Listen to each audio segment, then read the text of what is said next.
Hello and welcome to Firstpost Africa, where we get you the top stories from the continent and from across the world.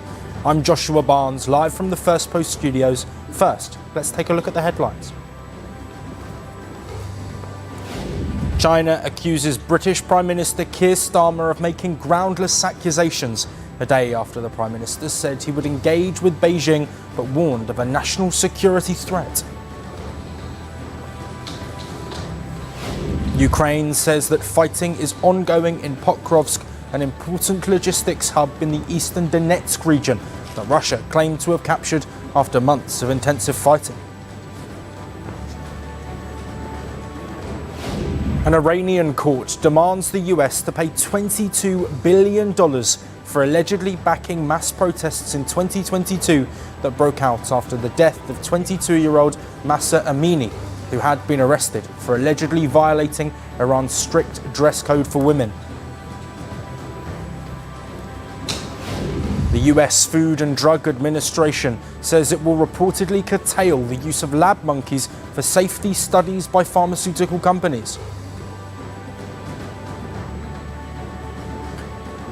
And Eurozone inflation inches up to 2.2% in November, moving slightly away from the European Central Bank's 2% target.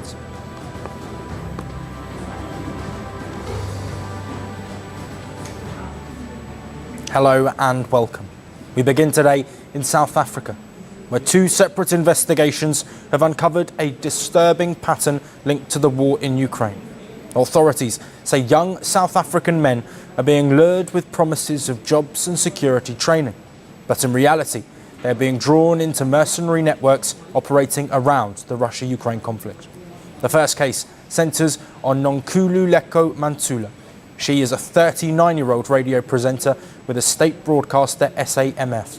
Prosecutors say she helped facilitate the travel and recruitment of 4 men, a process that would have put them in breach of South Africa's law against joining any foreign military without permission. Mantula and the 4 men were arrested together and appeared in court yesterday. South African police say 3 of the men were stopped at the airport. They were trying to fly to Russia through the United Arab Emirates. A 5th man, believed to be recruited by Mantula as well, has already made it to Russia. Investigators say the men were promised travel, training and eventual employment. In reality, they were heading towards combat zones in eastern Ukraine. Under South African law, it is a crime to fight for a foreign military without government approval. All 5 suspects will remain in custody until their bail hearing next week. But this is only half of the story. There's another case, and it has triggered alarms at the highest level of politics.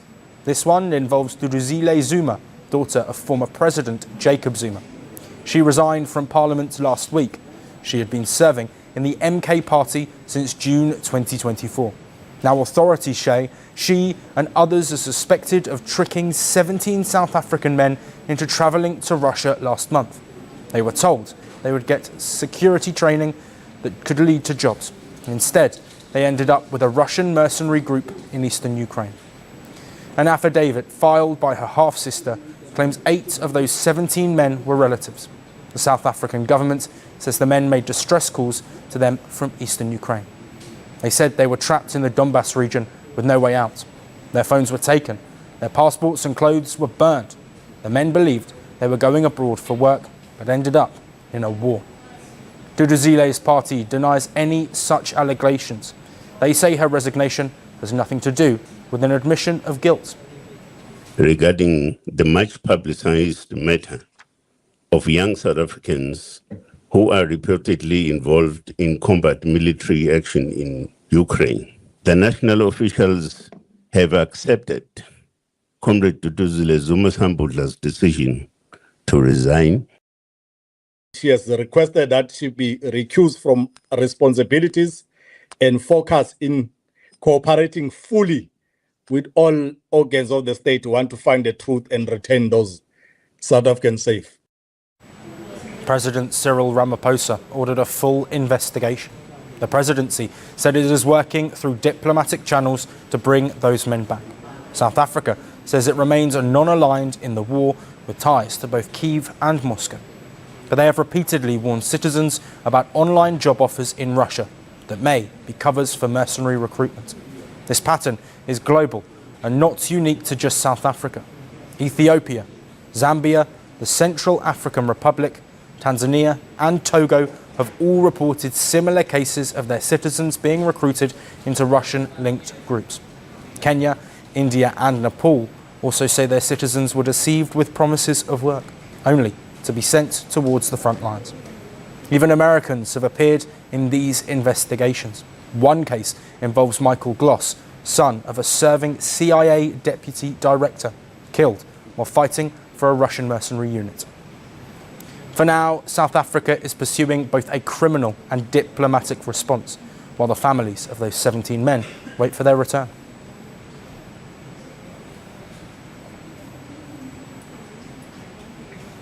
Moving on, let's shift our focus to war-torn Sudan.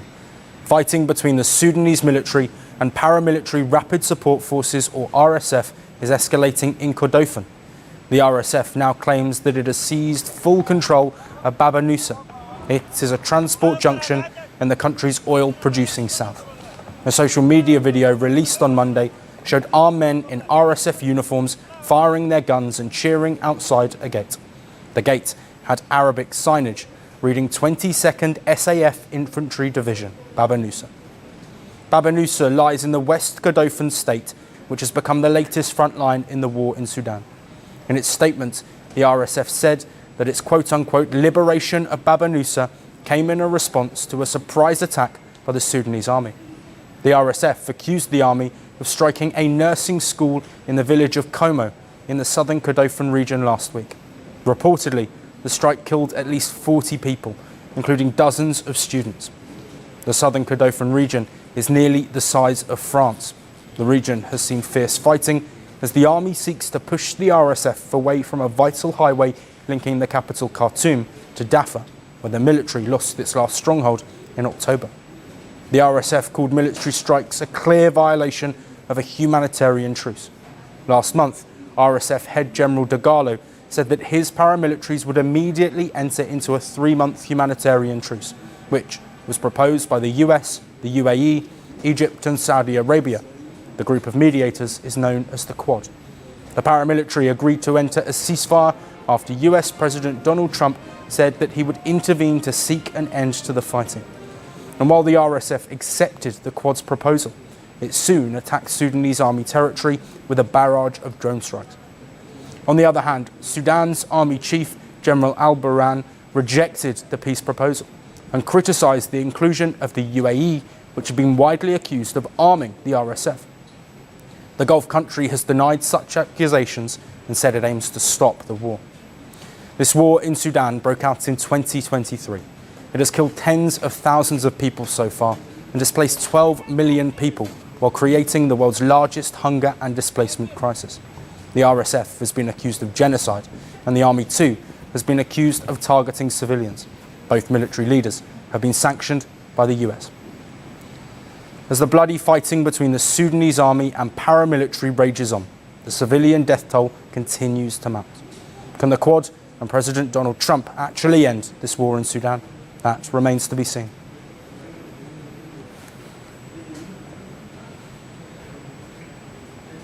Let's turn to the political turmoil unfolding in West Africa. Nigeria has stepped into Guinea-Bissau's crisis. Abuja has confirmed it is granting asylum to opposition candidate Fernando Diaz inside its embassy in Bissau. Nigeria says it acted after credible threats to Diaz's life. This comes days after military officers seized control, one day before election results were due. Diaz claims he was on track to win the November 23rd election. His coalition describes the takeover by the junta as illegal. Nigeria's foreign minister puts Diaz's asylum request in writing to President Bola Tinubu.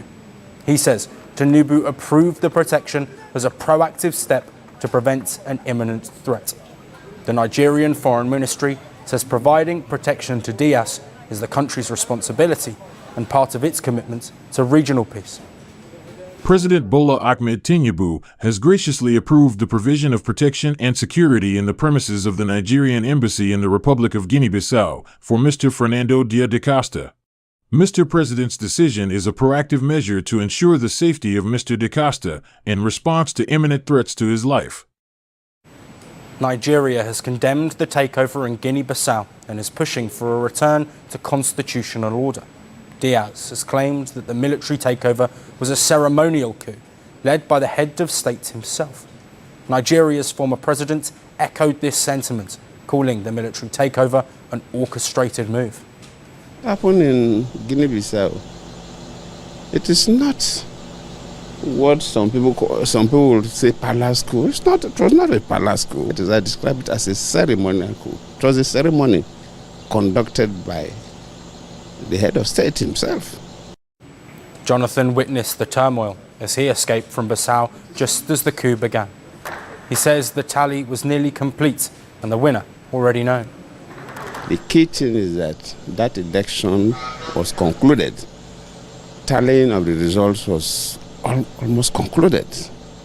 In fact, the results are known. And the key thing is that the winner of that election must be announced. Well, they cannot kick out the military with force, otherwise people will die. But let us know the winner of the election. And regional blocs are now watching closely for the next move from the junta. A high-level delegation from the West African regional bloc known as ECOWAS, led by Sierra Leone's president, met the junta in Bissau on Monday. The group, which has already suspended Guinea-Bissau, failed to secure a breakthrough during talks. We've had today a very fruitful discussions. Both sides have expressed their different concerns.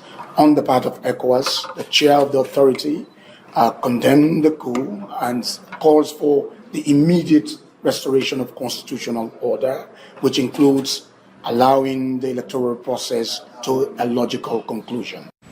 Meanwhile, Guinea-Bissau's military-appointed foreign minister says the junta is open to continuing talks. The solution is for us to continue working together with CEDEAO. A one-year deadline was set, but obviously this will be submitted to the Conference of Heads of State and Government on December 14th, and based on that decision we will know what to do and how to proceed. Guinea-Bissau has a long history of instability. Since independence in 1974, military interventions have repeatedly cut short civilian rule. The current crisis began after the November 23rd election. Both incumbent President Umaro Sissoco Embalo and Fernando Diaz claimed victory. But before results could be announced, soldiers surrounded government sites, declared full control and shut borders. The junta later reopened them, installing Major General Horta Ntam as traditional president for 1 year. Protests and strikes are now banned. Dozens of opposition figures have been detained. The country remains on edge. Meanwhile, President Embalo, the ousted leader, has fled to Brazzaville in the Republic of Congo after leaving Senegal on a special flight. He was also arrested but was later allowed to leave for Senegal. Guinea-Bissau has been in this situation many times before, but this time regional players are actively involved, pushing to restore the electoral process. Will this result in a change, or will Guinea-Bissau remain a military-led nation like many others?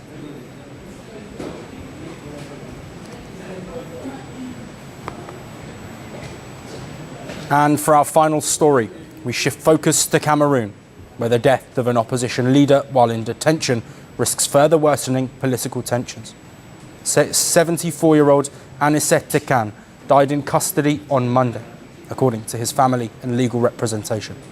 The former leader of the African Movement for New Independence and Democracy Party, or MANIDEM, was arrested on October the 24th of this year following post-election demonstrations. His party described the arrest as a kidnapping by Cameroonian soldiers. Deadly clashes broke out after mass protests following the re-election of Cameroonian President Paul Biya. The world's oldest ruler, aged 92, has led the West African nation since 1982 and is now into his 8th term as president. Left-wing politician Akan was part of the opposition coalition that endorsed Issa Chiroma Bakari in October's presidential election. Chiroma Bakari, who has since fled to the Gambia, claimed he was the rightful winner of the poll. But official results had President Paul Biya as the winner, leading to major unrest. Why do we vote? I wasted my time going to vote for what? I ask you. Why do people waste their time going to vote? Because I vote for my candidate, then he gets elected, and then they say he didn't get elected. We want our president. I want my president, that's what I want. I want my president, that's all we want. We don't have weapons, we're on the move like this, we have nothing. I don't know why we went to vote. Better still, we're telling Cameroonians not to vote again until the prince leaves, before we resume voting in Cameroon.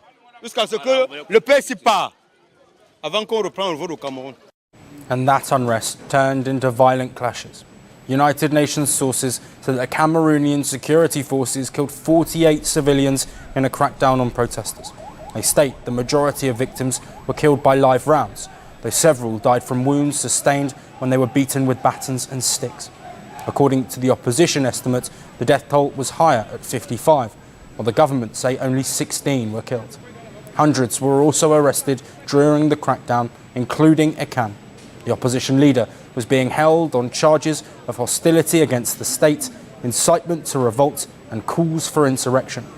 Ekan had denied all of those accusations. Now, no official cause of death has been announced, with Cameroon's Ministry of Defence launching an investigation. But Ekan's party has accused authorities of denying him access to medication, something the government denies. In a statement on November the 21st, the party said medical items were locked in his impounded vehicle at a military police station in the commercial capital of Douala, while the party accused police of repeatedly blocking lawyers' efforts to recover Ekan's essential medical equipment, calling it a flagrant human rights violation. And his lawyer said that just days before Ekan's death, the leader was barely able to speak. The death of Anicet Ekan could provide another flashpoint for political tensions that have recently had deadly consequences. If President Biya finishes his term, he will be almost 100 years of age and will be closing in on a 50-year rule. But in a country where the majority of the population are under 30, support for an alternative candidate has picked up. Chiroma Bakari attracted backing from a wide range of society, but is now in Gambia on a quote-unquote humanitarian grounds. And with another opposition leader now out of the political picture, whether intentionally or not, Paul Biya's grip on power in Cameroon remains vice-like. And that's all we have on the show for today. We will see you again tomorrow at the same time. Thank you for watching.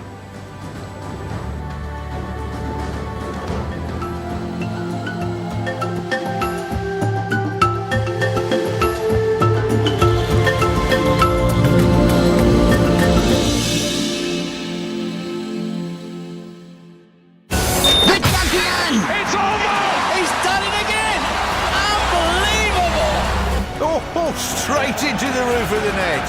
Nice one. Straight down the middle.